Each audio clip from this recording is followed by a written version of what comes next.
Greetings from Costa Rica, folks. Thank you very much for joining me for this Costa Rica math session that will be one of my most important of the year here.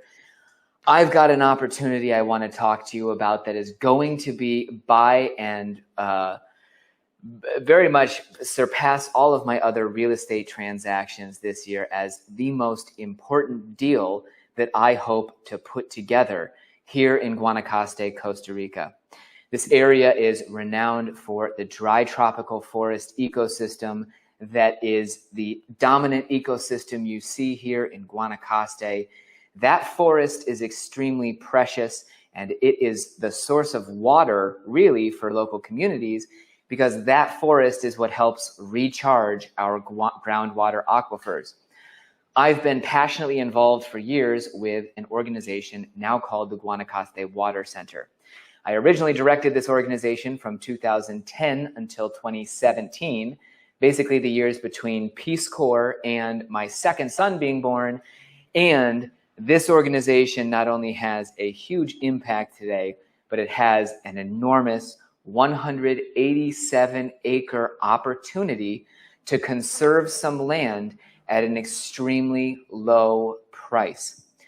Essentially, the situation is that a beautiful person, a well-meaning soul, is offering to leave 187 acres of prime forest in the hills of our watershed in order to conserve that forest and give that land essentially to the organization at a below market price. Because for this seller, for this person who wants the farm to be protected, the forest being there would be the highest priority, and they are willing to sell that 187 acres at actually a lower price than the $250,000 I mentioned, or perhaps.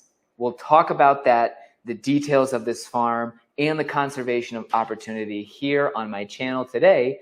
First, I do also want to give an introduction in Spanish so that anybody who is joining from a Spanish-speaking audience will also understand what the heck we're talking about and my intention. Muy buenas tardes, espero que estén bien si hablan el español. Quería también explicar el tema de hoy para que entiendan el propósito de lo que estoy haciendo. Por 7 años, entre mis años como voluntario de Cuerpo de Paz y el nacimiento de mi hijo segundo, yo fui director de una organización ambiental. Se llama la Asociación para la Protección de la Cuenca del Río Nandamojo, o el Centro Pro Aguas de Guanacaste. Tenemos una oportunidad, un donante nos va a dejar una finca para conservación en un precio baratísimo. Es un extranjero que es propietario de 87 hectáreas que daría a la asociación si la asociación las conserva completamente de hoy en adelante con un servidumbre ecológico. Entonces, hoy voy a pedir ayuda a mi audiencia para ver si podemos conseguir donaciones así para esta finca. Si a usted le interesa participar en el Centro Pro Aguas de Guanacaste, pueden enviar un correo a Marcia. Vamos a poner el correo de Marcia, la directora. Pueden visitar guanacastewatercenter.org. Back in English, wanted to get to our topic today. First, let's talk about the Guanacaste Water Center and this nonprofit. I essentially handed the reins of this organization over to new directors in 2017-18 in that transition. They've done an absolutely incredible job, and every year have demonstrated that they can increase the impact of the organization. In particular, I want to bring up their current facility. This is the Guanacaste Water Center itself. I recorded a walking tour so that you can see exactly what we have. This is a facility that was donated to us by generous people. Thank you very much, Tom and Will, who gave us over an acre of land to establish this learning, collaboration, and local ecotourism center. Really, our goal at the Guanacaste Water Center is to give people the skills, tools, and knowledge to protect their water resources here in Guanacaste, Costa Rica. So we do that by holding lots of workshops. We have a reforestation nursery with thousands of native species saplings. We give those saplings to landowners so that they can plant new species on their farm. We have hundreds of elementary school students that come through the Guanacaste Water Center every year, high school students that do their local service learning here. The whole message is we have to protect the landscapes. The landscapes are what recharge our aquifers. And if we keep forest in critical places, and if we think about aquifer recharge, then over time we can ensure that Guanacaste stays hydrated. Let's put it that way.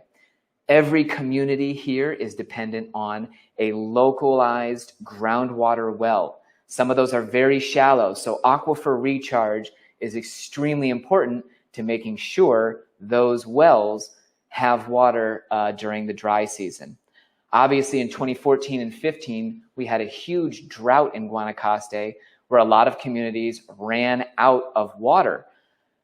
We, as an organization, really are trying to trumpet the message that one of the most critical things that Guanacaste could do in order to avoid that problem in the future is focus on enhancing aquifer recharge. We aim for people to stop using forest fires as a way to clear land. And really, we are trying to get the message across that the landscape has to be protected. The organization has been active in this area really since 2007. It is a registered official Costa Rican nonprofit. And in fact, here it is very difficult to get nonprofit status. I was shocked at how long and how much more rigorous the process was than the nonprofit in the United States. So let's get on and talk about this land. I don't want to blabber on too much more. One thing, I actually just realized I had brought these bottles of honey. If you're in Guanacaste and you want to do something good, this is one of the programs that the organization implemented. My mom actually came up with this name, Bees for Trees.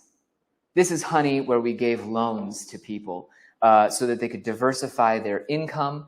They planted trees as part of their earning the loan, but also through the Guanacaste Water Center and the organization behind it, we distribute this honey and essentially accept a repayment of any loan in product so that people who are starting this project out don't have to try and find a way to market it themselves.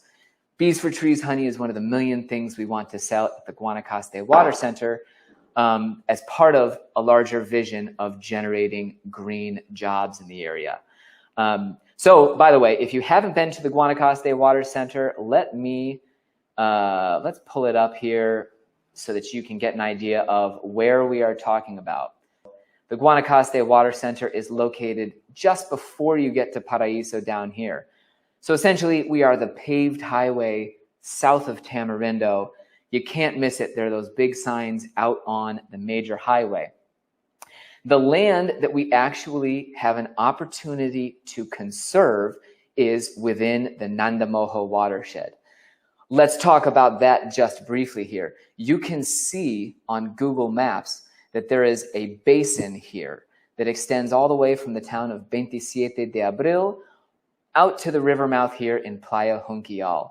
We are very lucky to have this basin because it's a great water resource, and we actually didn't have the same water shortages that other communities saw because of the the good recharge that you see around the wells here in Paraíso.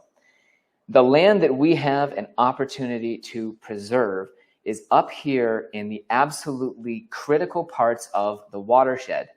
You're going to see a great drone video here where we can explain exactly what we're looking at. But first of all, there's a tale of two properties to tell here.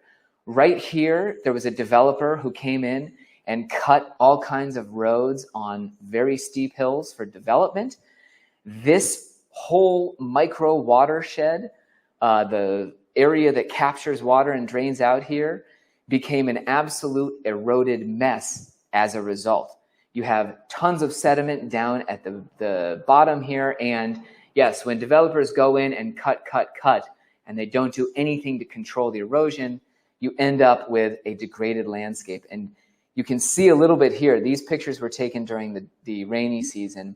The trails that were cut in the dry season are just stark scars on these very steep hillsides. So the land that we have a chance to conserve is right over the ridge from that property. And in fact, the land that we have a chance to conserve, I'm going to bring up here. If we're looking at, let's make sure that you all are looking at what I'm looking at. Yeah, absolutely. This is a 187-acre farm. One of the most critical spots to get water, to start absorbing water, is that ridgeline forest. If you think of, how watersheds act, these river basins, you absolutely need to start slowing down water at the top so that you don't get flooding in the bottom. If someone were to come along and destroy all these hillsides, you'd see greater flooding and less infiltration into the aquifers. So here's the farm that we have a chance to preserve in perpetuity. Let's start talking a little bit more about the details of this possible conservation opportunity. In Costa Rica, you can put servidumbres, which in English I'm trying to pull easements. Yeah, you can put easements on properties related to conservation. It is a very standard practice now because Costa Rica is such a leader in conserving land. Obviously, you have 25% of the total national surface area is some kind of protected land, whether that's parks, stuff that's being reforested through FONA-FIFO programs, etc. So Costa Rica has very clear legal structures where you can preserve land in perpetuity. The government will let you not pay property taxes on that land once you've put it in a conservation regimen. And in fact, the property we're talking about is already tax exempt because the current owner has it in one of those conservation regimens. This person is offering to let us get this property, 187 acres, with two options for payment. There is one option by which the organization could get this land in a way that would make it very accessible. The seller has offered to give us this land for a $1,000 monthly payment from now until this person meets goes up to the pearly gates or whatever happens. This person is advanced and has a 76 years of experience in life, and as an environmental organization, paying $1,000 per month from here for, who knows, maybe 25, 30 years, or paying as a mortgage would be much easier than raising $250,000 right away. So the terms are this: we can raise $250,000 in cash immediately if you want to help us preserve this land and just chip in the $250 or chip in $5, whatever. Be sure to reach me at matt@costaricamatt.com. You need to bring up my email here. But what we need to do as an organization is find people who are interested in either supporting an initial cash purchase of $250,000 or people who will commit to funding that monthly $1,000. Matt Rosensteele will definitely be involved in making that monthly payment. And if we can get enough people that are pledged to commit, pledged with $200 or $50, however many dollars you can spare per month, we're going to put those donations together, whether you can do it initially, annually, etc., and try and help the organization get this land to preserve it in perpetuity. Let's take a look at the actual land itself. This will be very cool. We have a drone trip here, and here we're actually in the small town of Las Delicias. This is located in the floodplain of the watershed where, yeah, you've got rivers converging on either side of this town that make up this pristine, important basin that provides water for everybody here in Junquial, Playa Negra, and Playa Avellanas. So let me pause just a moment here and get this off there so that you can see even better. Down in the floodplains of our watershed, you can see these empty areas where people have done cattle pastures. Obviously, Guanacaste had a huge cattle ranching culture that is still very active today. In Las Delicias, a lot of people are still making their living ranching. As we fly into the hills, though, you can see that these hillside farms that go up to the ridge of this watershed are, by and large, forested. Now, interestingly, a lot of these areas in the hills at one time were deforested. There's actually an ongoing recovery of forest happening in this particular area because, frankly, cattle ranching and different agricultural activities are declining in their importance. So whereas 30 or 40 years ago, you would have seen farms extending higher up into the hills, or you would have seen more open patches on the hills, today a lot of forest cover has recuperated. As we fly up here, you'll actually see, it would have been easier in the dry season, but right now, as we're hovering over one watershed, you can see in the hills closer to the screen, the road cuts for that development. Those cuts are still there. The development was actually stopped because neighbors put denuncias, or basically environmental complaints against the development that was happening. As we come over here and you're looking just over the hillside into this bowl, you're looking at the land, the 187 acres that we can conserve if we're able to raise this money. And again, that is $250,000 in cash now, or $1,000 monthly to pay that as a mortgage with a 7% interest rate, which, yes, these days and age, 7% on any mortgage is great. But to go back to El Pema, the seller is 76 years old. They want $1,000 per month from now until they aren't here anymore. And what the association will do in exchange for this land is, first and foremost, put an ecological easement on the property. So there will be on the title in perpetuity a legal restriction, meaning that the farm can only be used as a conservation area. The association will also use its volunteer labor, its staff, the reforestation nursery and resources that it has at its disposal to diversify that forest. Currently, if you did a survey of the species that are there, you're really going to find maybe a dozen or 2 dozen very frequent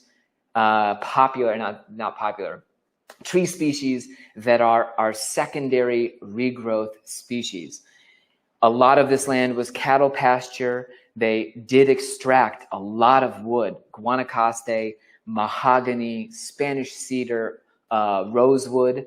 Those trees, the ones that people would have harvested to meet the demand for luxury lumber, are largely missing from the forest. And as a nonprofit organization, we'll be going in there and trying to diversify that species, diversify the forest. Our current executive director, Marcia Gomez, is a forestry engineer herself. I was actually, thrilled when she came into our area. She actually had started living nearby, and when we met, I realized she was absolutely the person that I hoped would direct this organization going forward. And her specialty is precisely this, taking forests and trying to get back to something that looks more like primary forest. As I mentioned, we have that reforestation nursery with thousands of saplings that we produce every year. So not only would we be able to protect this land in perpetuity, we would be able to use it as a living laboratory to demonstrate how you can bring back diversity to forests. We'd get our volunteers up there building thousands of little retaining dams, everything that we could do to try and keep water in that piece of land and infiltrate it. And we would definitely be working to make sure that when fires burn every year, we've got the farm protected. It would be an amazing place for visitors to take night tours. It could absolutely be a source of jobs in that regard. Birding guides would also have an opportunity to take people up there through the Guanacaste Water Center. And really, it's just a huge opportunity to rope off a critical piece of land. If you're interested in finding out more and supporting this conservation opportunity, do be sure to send me an email to matt@costaricamat.com.